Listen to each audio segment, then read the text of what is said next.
Hello, in this video I'll show you the location and how to remove the alternator on Ford B-Max with a 1.6 Ti-VCT engine. The alternator and the serpentine belt on this car are located on the side of the engine. You can see the alternator is located right there, and as the serpentine belt, first we need to remove the serpentine belt. To remove the serpentine belt we need to go underneath the car. To make it easier to remove the serpentine belt, first we're going to remove this wheel, front hand wheel, and also the wheel arch liner.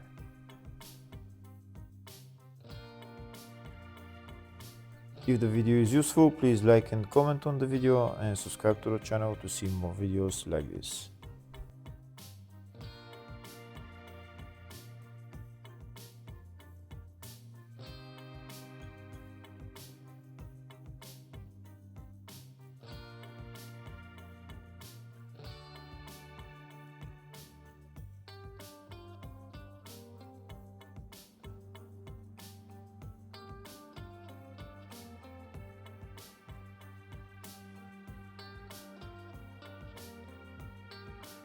Next we're going to remove the serpentine belt on this engine. There is no serpentine belt tensioner, so we're going to use a ratchet and socket size 18.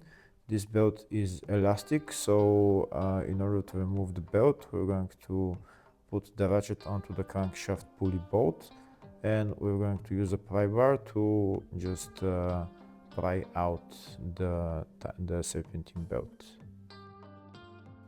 So now while we're pulling out the serpentine belt, we're going to turn the crankshaft pulley clockwise, and you can see the serpentine belt is coming out.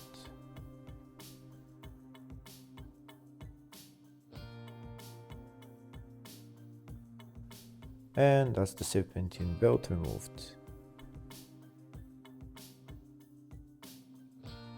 Next we need to remove the alternator. The alternator is held by 3 bolts, 2 bolts on the top and 1 bolt on one bolt down there.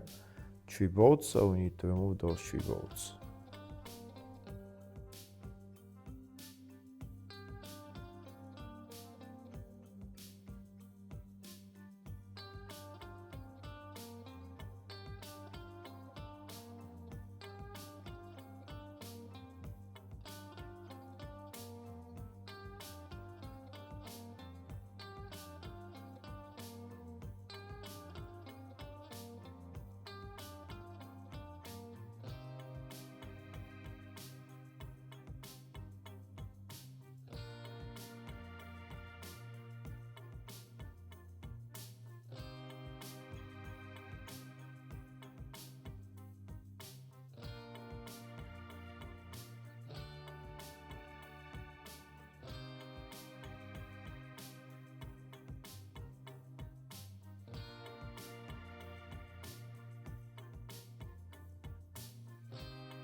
Once we remove those 2 bolts, then the only thing left to remove is the electrical connector, which is on the rear of the alternator, and also the power cable, which is a size 13 socket.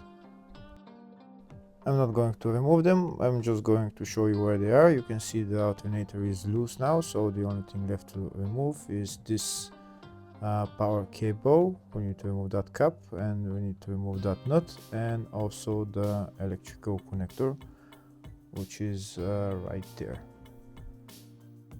Afterwards, assembling of the alternator is in the exact reverse order. Hopefully the video was helpful. Please like and comment on the video and subscribe to the channel. Thank you.